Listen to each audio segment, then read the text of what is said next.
All right, so let's talk through common mistakes. Number one mistake I see is people not getting low enough.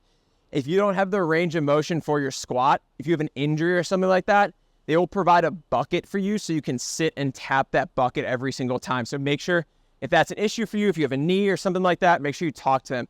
If not, you have to squat to 90 degrees. So when you practice these, make sure you're going all the way down.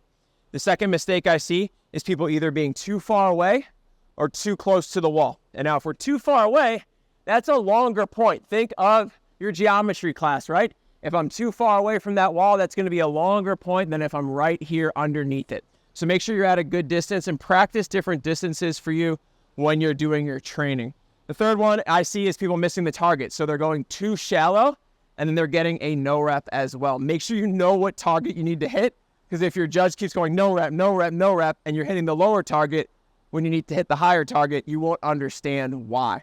The last thing I see is people getting all out of whack with their positioning. So they're doing this, they're walking back, they're getting underneath it, they're catching the rep, and they're trying to do that. This is a rhythm-based exercise. So here's a couple in a row, just to kind of show you that really nice and smooth rhythm.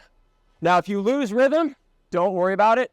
Drop the ball for a second, step away, and go through. You are allowed to drop the ball in this station. So if you need to do a few in a row, go through it.